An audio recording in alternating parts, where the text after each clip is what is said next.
Hello students, how are you. कैसे हैं आप लोग। स्वागत है मेरे चैनल पर। आज हम लोग बात करेंगे काइंड्स ऑफ नाउन। नाउन की डिफाइन मैं अपनी पिछली वीडियो में बता चुकी हूँ और उसको अच्छी तरह से एक्सप्लेन कर चुकी हूँ। अगर आप लोगों ने नहीं देखी है तो मेरे चैनल पर देख सकते हो। आज बात करेंगे काइंड्स ऑफ नाउन। कितने प्रकार के होते हैं नाउन। First, proper noun.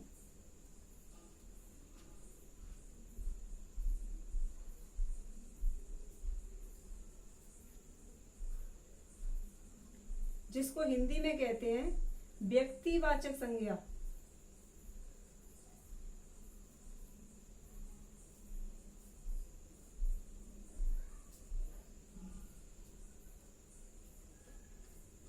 जैसा कि नाम से पता चल रहा है, प्रॉपर नाउन यानी किसी प्रॉपर व्यक्ति को इंडिकेट करता है, किसी व्यक्ति विशेष की ओर इशारा करता है, किसी स्थान विशेष की ओर इशारा करता है, न कि सबको बताता है। एक्चुअली क्या है, नाउन का जो एरिया है बहुत बड़ा है, तो उसको एक साथ न बताकर पार्ट्स में डिवाइड कर दिया गया है। उसको अलग अलग हिस्सों में बांट दिया गया है कि किसको हम कौन से नाउन में रख सकते हैं, जिससे कि हमें इजीली याद हो सके और याद करने में कोई भी दिक्कत ना हो, स्टूडेंट्स अच्छे से कर पाए। तो प्रॉपर नाउन क्या होता है students. It names a particular person, place और थिंग्स। इसकी डिफाइन क्या है। It names a particular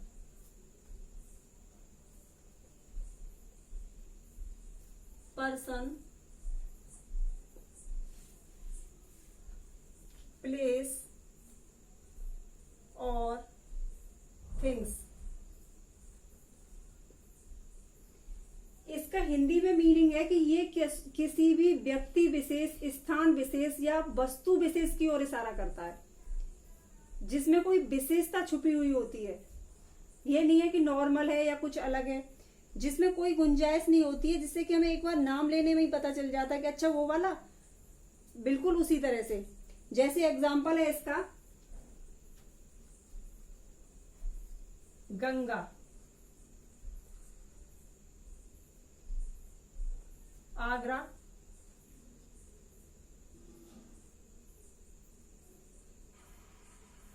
Sita.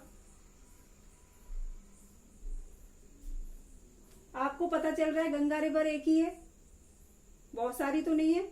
Agra city एक ही है, दूसरा कोई नहीं है। सीता एक ही थी जो राम जी वाली थी, दूसरी कोई नहीं है ना। इसी तरह से इंडिया जो कंट्री है वो एक ही है, एटसेट्रा। एग्जाम्पल हम बहुत सारे लिख सकते हैं, लेकिन टाइम को वेस्ट ना करते हुए इतना ही लिखेंगे। मेरे कहने का मतलब सिर्फ इतना है कि हमें नाम सुनने के बाद इसमें जिस चीज का जिक्र किया गया है उसको हम तुरंत समझ जाते हैं, फिर किसी शक की गुंजाइश नहीं रहती है। अगर मैं यहाँ पर सिटी लिखती ओनली तो आप कंफ्यूज हो जाते, सिटी तो बहुत सारे हैं, कौन सा सिटी होगा। लेकिन मैंने आगरा लिखा तो आगरा तो एक ही है ना, यूपी में। गंगा लिखा मैंने, गंगा रिवर एक ही है। इंडिया कंट्री एक ही है। तो जो चीज हमें आसानी से समझ में आ जाती है, व्यक्ति विशेष, स्थान विशेष या वस्तु विशेष की ओर इशारा करता है। Okay students, is that clear. आगे बढ़ेंगे। कॉमन नाउन सेकंड नंबर पर है स्टूडेंट्स, कॉमन नाउन।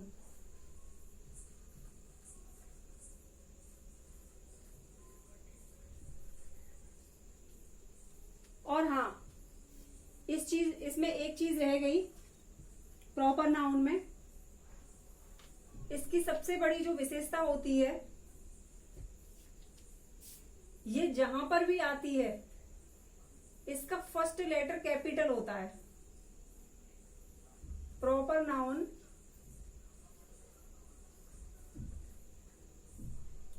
का पहला अक्षर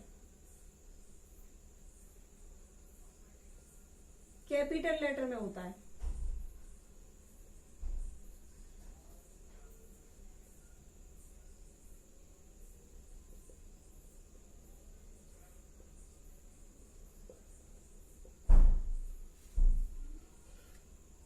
जैसे गंगा अगर हम कहीं लिखेंगे गंगा रिवर तो ये जी कैपिटल होगा। अगर आगरा लिखेंगे तो ए कैपिटल होगा। सीता लिखेंगे तो एस कैपिटल होगा। इंडिया लिखेंगे तो आई कैपिटल होगा। ठीक है, क्योंकि ये विशेष हैं, सबसे हटकर हैं, इनमें कुछ खास है। ओके स्टूडेंट्स, आगे है कॉमन नाउन।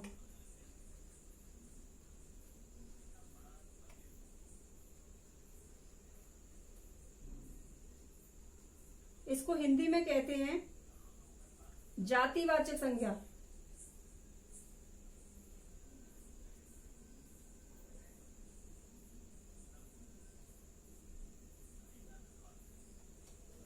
जैसा कि नाम से पता चल रहा है, it is the name given in common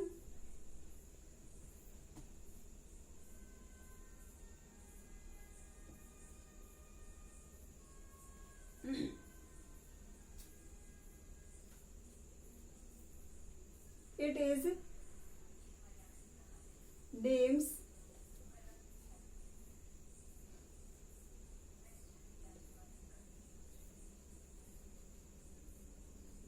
to given common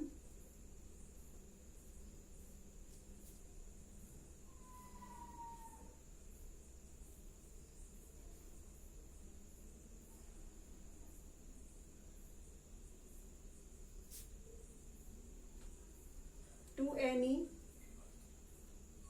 or every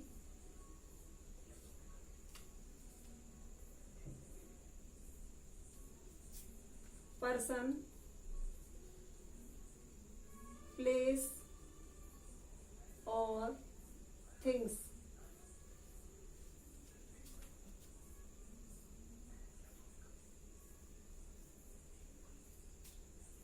of the same class or kind। इसका मतलब है स्टूडेंट्स, इसके अंतर्गत जो भी वस्तुएं आती हैं वो कॉमन होती हैं, सिमिलर होती हैं, बिल्कुल एक जैसी होती हैं। एक जैसी वस्तुओं का ग्रुप कह सकते हैं। एक जैसी वस्तुओं का मतलब जो बिल्कुल एक जैसी होती है। जैसे मैं किसी एक मतलब आपको बोलती हूँ डॉग, तो डॉग तो बहुत सारे होते हैं, मैंने किसी एक जाति का नाम तो नहीं लिया, सिर्फ एक डॉग है। डॉग में बहुत सारे जर्मन शेफर्ड होते हैं, जंगली कुत्ते होते हैं या घरेलू कुत्ते होते हैं, बहुत सारे कुत्ते होते हैं। ऐसे ही मैं काऊ की बात करूं तो देसी गाय होती है, जर्सी गाय होती है, ब्लैक होती है, व्हाइट होती है, लेकिन मैंने कॉमन बोल दिया काऊ। ओके स्टूडेंट्स,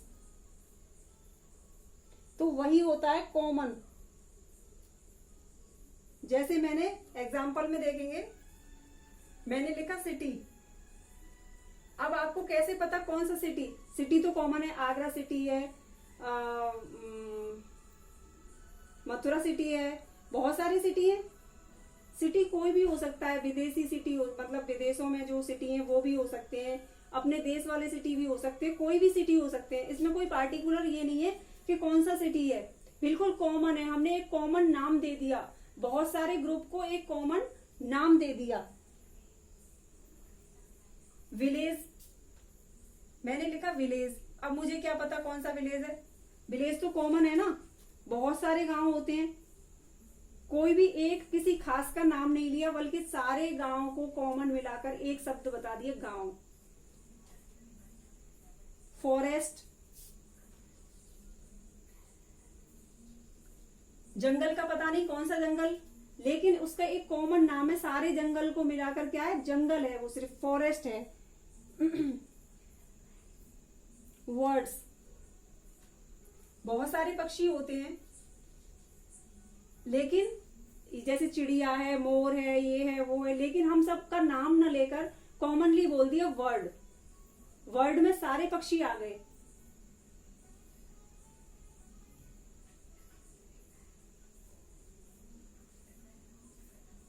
पेन, अब हमने ये तो नहीं कहा इंक वाला है कि जेल वाला है, कौन सा है, सिर्फ पेन है, उसकी भी अलग अलग प्रजातियां होती हैं। तो इस तरह का कॉमन नाउन में कौन सा आता है, जो बिल्कुल सिमिलर होते हैं, सभी चीजों को मिलाकर एक कॉमन नाम दे दिया जाता है। जैसे लेडीज, लेडीज एक वर्ड है,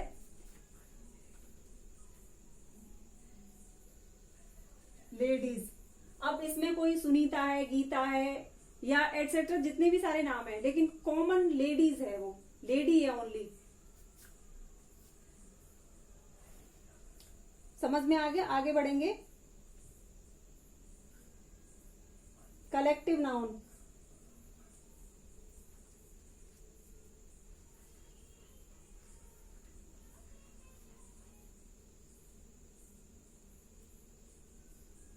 जैसा कि नाम से पता चल रहा है, कलेक्टिव नाउन कलेक्ट करना, किसी चीज को एकत्रित करना।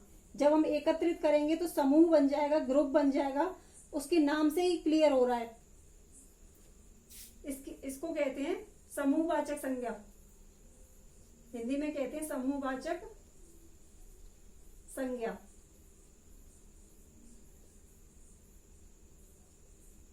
डिफाइन है इसकी, it names A group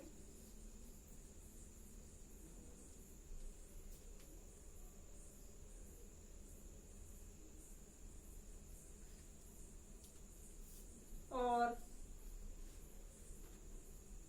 collection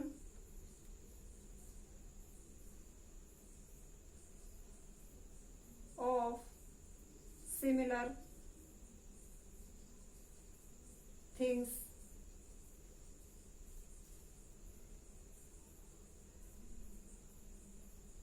इसका मतलब है एक जैसी चीजों का समूह। एक जैसी बहुत सारी चीजों को हम कलेक्ट करेंगे तो एक ग्रुप बन जाता है, समूह बन जाता है। वही क्या होता है, कलेक्टिव नाउन के नाम से जाना जाता है। जैसे आर्मी, मैंने एग्जांपल लिखा आर्मी, तो क्या एक सोल्डर को हम आर्मी बोल सकते हैं? नहीं। जब 2, 4, 6, 8, 10, 12, 14 जो भी है, मतलब 2 से 1 से ज्यादा, 1 से ज्यादा जब होंगे तो वो क्या बन जाएगा, ग्रुप बन जाएगा। यानी प्लूरल तभी तो होता है जब 1 से ज्यादा हो जाता है। तो आर्मी हम 2 या 4 या 6, 8, 10 जो भी है उस चीज को क्या सोल्डर्स को मिलाएंगे तो क्या होगा, आर्मी हो जाएगा, यानी कलेक्शन हो जाएगा, ग्रुप हो जाएगा। इसी तरह बंच, बंच क्या होता है स्टूडेंट्स, अंगूर का गुच्छा। तो क्या एक अंगूर को बंच बोल सकते हैं? नहीं, उसे तो हम ग्रेप बोलेंगे। बिल्कुल उसी तरह, मतलब जब वो 1, 2, 3 इस तरह मिलके बनेंगे तो वो क्या बन जाएगा, बंच बन जाएगा। तो उसको हम ग्रुप कह सकते हैं, एक समूह कह सकते हैं। तो इसके अंदर जो भी चीजें आएंगी वो सिर्फ ग्रुप वाली ही आएंगी, सिंगल नहीं होगा। ये सिर्फ प्लूरल नाउन है, इसके अंदर वही चीजें आएंगी जो प्लूरल होंगी। जैसे क्लास, क्लास के एक स्टूडेंट से बन सकती है? नहीं, बिल्कुल नहीं बन सकती। जब तक स्टूडेंट्स का समूह नहीं होगा क्लास बन ही नहीं सकती। क्लास तो बहुत सारे स्टूडेंट्स का एक ग्रुप होता है।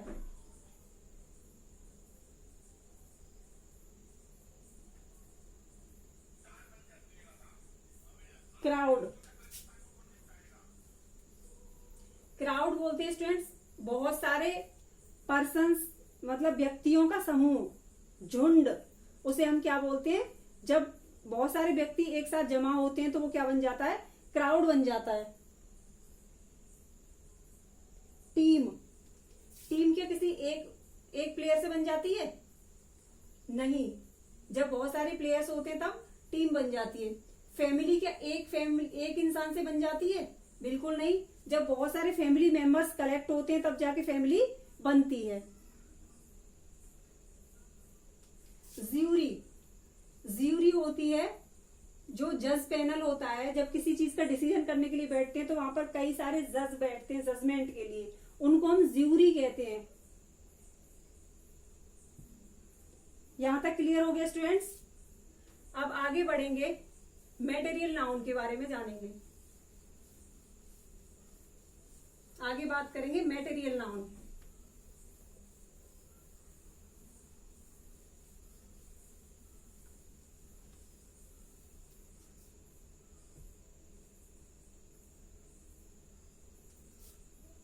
Number 4 material noun.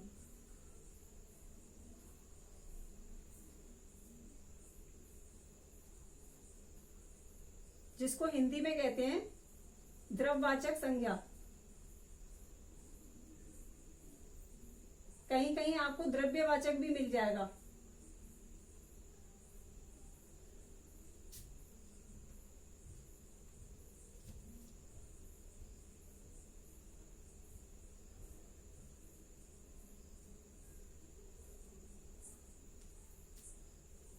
It names of matter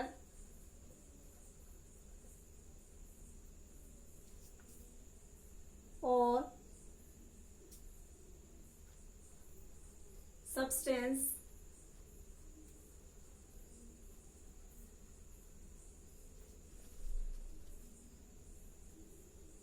of which things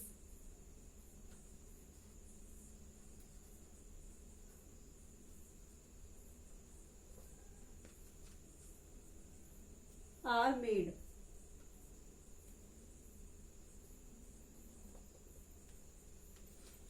सरल शब्दों में कहूं ये पदार्थवाचक संज्ञा है। इसको हम पदार्थवाचक भी कह सकते हैं। दूसरे शब्दों में इसको पदार्थवाचक कहीं कहीं आप लिखा देख सकते हो, पदार्थवाचक संज्ञा। इसमें केवल पदार्थों के बारे में बताया जाता है, ऐसे पदार्थ जिनकी काउंटिंग नहीं की जा सकती, जिनको हम गिन नहीं सकते हैं, यानी मटेरियल होते हैं जिससे कोई भी सामान बना सकते हैं, यानी जिस तरह से कहते हैं कच्चा माल, जिससे कि हम और भी सामान तैयार कर सकते हैं। जैसे would, silver, iron, gold, water, milk, oil, ये सब किस में आते हैं? मटेरियल नाउन में आते हैं। क्लोथ है, और भी बहुत सारे हैं, इनका कोई एंड नहीं है। बस इतना समझ लीजिए कि जिनकी काउंटिंग नहीं कर सकते हम, जिन पदार्थों की काउंटिंग नहीं कर सकते हैं, जो मटेरियल होता है ओनली, उसको हम द्रव्यवाचक संज्ञा में या पदार्थवाचक संज्ञा में या मटेरियल नाउन के अंतर्गत रख सकते हैं। आगे बढ़ेंगे। एब्स्ट्रैक्ट नाउन नंबर 5 पर है। एब्स्ट्रैक्ट नाउन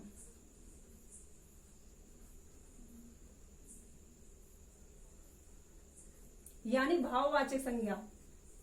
कौन सी होती है? भाववाचक, जिसके अंतर्गत हमारे दिल के जो भाव होते हैं, जिन्हें हम देख नहीं सकते, वो इसके अंतर्गत आते हैं।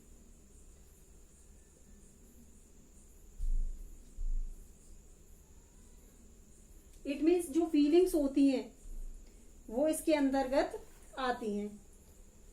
It names the quality and feelings, ideas etcetera. इसकी डिफाइन है, it names quality, feelings,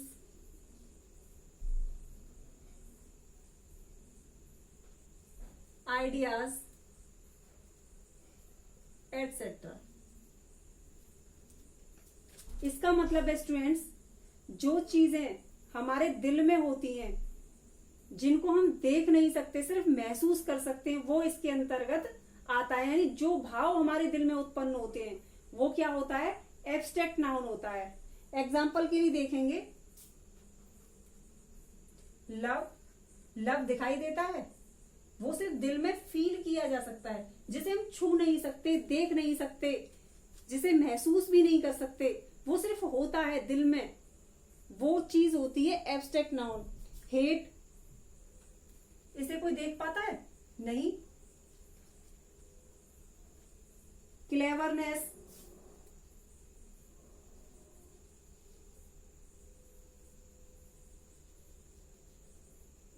goodness, ये सिर्फ होता होता है इंसान के अंदर, दिल में दबा हुआ होता है, जिसे कोई देख नहीं सकता।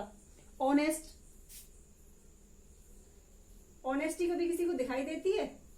नहीं। ये तो ऑनेस्टी का तो केवल भाव होता है, जिस चीज को हम भाव से जोड़ लें। एग्जाम्पल के लिए बताऊंगी आप लोगों को, लव, प्यार का भाव, नफरत का भाव, चालाकी का भाव, अच्छाई का भाव, ईमानदारी का भाव। अब मैं यहां पर लिखूंगी सिल्वर, तो क्या सही होगा? नहीं, सिल्वर का तो कोई भाव ही नहीं उत्पन्न होता दिल में। सिल्वर का भाव उत्पन्न होता है? बिल्कुल नहीं। इस तरह से ग्रीडी, चालाकी का भाव आता है? हाँ आता है। दिखाई देता है किसी को? बिल्कुल भी नहीं दिखाई देता।